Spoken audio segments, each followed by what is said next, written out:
Hi everyone. In this video, I'll discuss the topic of effective collisions.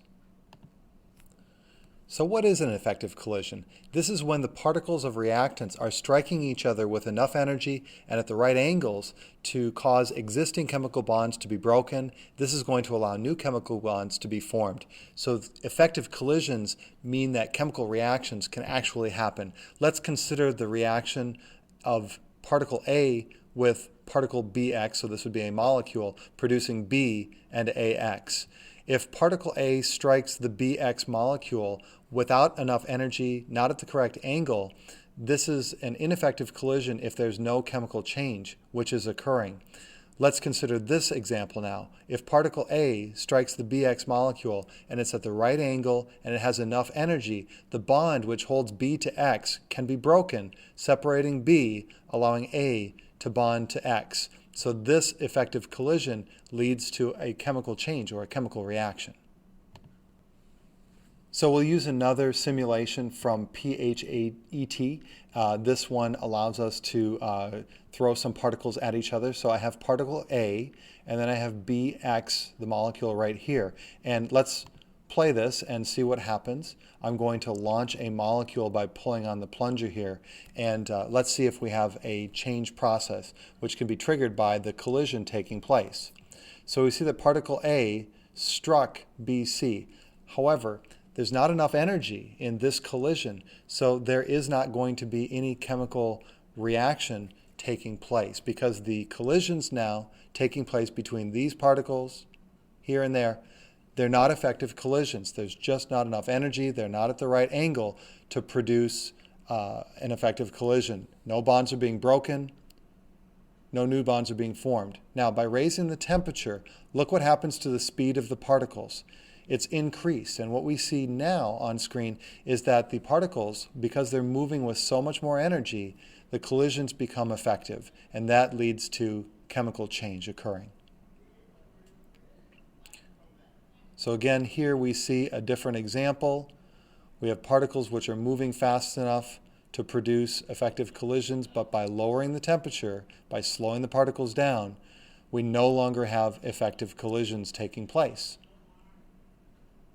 Now let's do a rate experiment, and let's choose a reaction A plus B, and I'm going to set the number of these different particles.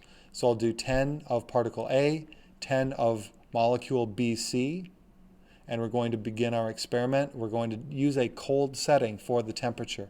So we can see that there are a lot of collisions taking place between the particles, but there's not enough energy in these collisions, so there's no chemical change process occurring. We're not forming any of our products. By raising the temperature, we can see that we're raising the overall energy in the reaction system. Now we do have a small number of particles. Even though the overall average is below this threshold, some particles are moving fast enough so that their collisions can be effective. Once we raise the overall average energy above this threshold, the activation energy, you're going to see more and more particles being converted. And eventually, if I raise the energy really high, we can see that we're going to form molecules A, B, we're going to have C separating, we can reform A, and BC can join back together. If we cool this by lowering the temperature, dropping this below the threshold, again, what we're going to see if we drop this far enough is that eventually there will not be any more chemical reactions taking place if none of the collisions between molecules are effective. Again, this is a simulation from the PHET website. This is from the University of Colorado at Boulder. They have a lot of really great simulation softwares. They have biology simulations, they have chemistry simulations, so they just are a really fantastic thing for students to use to help them visualize concepts which are sometimes really abstract and difficult to understand. So to review the importance of effective collisions, remember that the frequency and the energy of collisions is going to determine how quickly a reaction will go. The speed of a reaction is also referred to as the rate of a chemical reaction. More collisions, more energy means that a chemical reaction will proceed more quickly. Lower energy moving particles, lower frequency of collisions means that a reaction will go more slowly or might not even go at all. Okay, thanks for watching, everybody.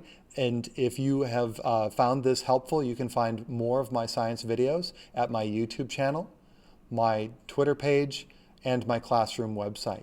Again, thanks for watching, everybody. Good luck with all of your chemistry homework.